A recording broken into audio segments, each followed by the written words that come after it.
Good morning, students. So, students, continuing with chapter 4 of class 8th biology, that is endocrine system.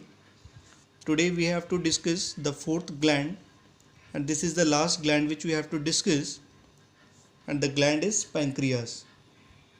Okay, pancreas, students, it is exocrine gland as well as it is endocrine gland. So, pancreas is the example of heterocrine gland. Heterocrine gland means a gland which is ductless also or which is having duct also, means it is performing dual function. It is having endocrine gland also and it is having exocrine gland also. So exocrine cells, what they do, they secretes pancreatic juice, and this pancreatic juice which is secreted from pancreas, it plays a major role in digestion process in the small intestine. Okay, and endocrine cells, they secretes three special type of cells which are alpha cells also known as glucagon, beta cells also known as insulin, and gamma cells which is also known as somatostatin. So these three together, they are represented by a special term which is known as islets of Langerhans. Okay, so islets of Langerhans is a special name given to the group of these cells together, that is alpha cells, beta cells and gamma cells.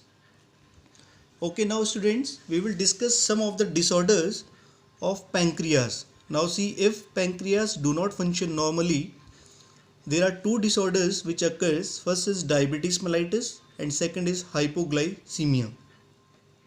So diabetes mellitus is a condition in which there is low secretion of insulin, means when in diabetes, you all know, there is more amount of glucose or sugar in the blood, and these pancreas, what they are doing, they are secreting low amount of insulin. So this insulin, you all know, it is secreted by beta cells. So there is low secretion by beta cells. As a result, the person suffer from diabetes. So what are the conditions? That it results in high blood pressure and excessive urination. Okay, a person's blood pressure, it rises and the person urinates quickly. Second condition is hypoglycemia. In this condition, there is more secretion of insulin.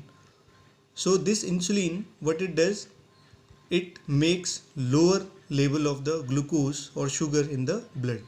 So as a result, the blood pressure of the person, it decreases. The person suffers from lot of sweating and the person feels hungry. Okay. Other topic for today is adolescence and accompanying changes. So students, we always show growth, and this growth, it have various stages like infancy, childhood, adolescence and puberty, and fourth is adulthood.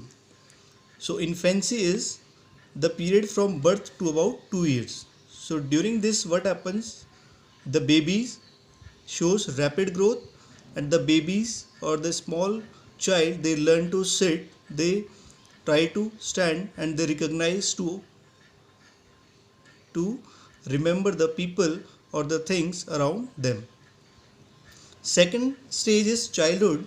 This is the period between 2 years to 12 years.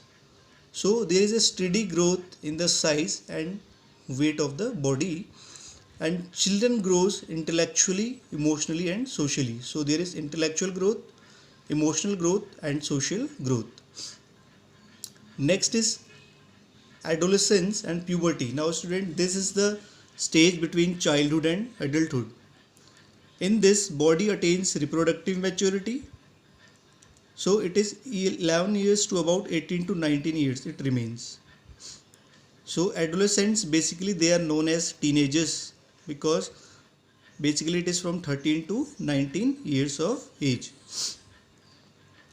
So there is a rapid growth in the body during this adolescence period, and at puberty, what happens, the boys and girls, they become capable of reproduction. There is full growth of reproductive organs and they are capable of reproduction. Fourth is adulthood.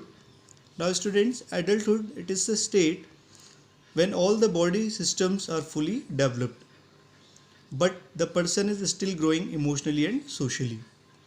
So these are the four stages.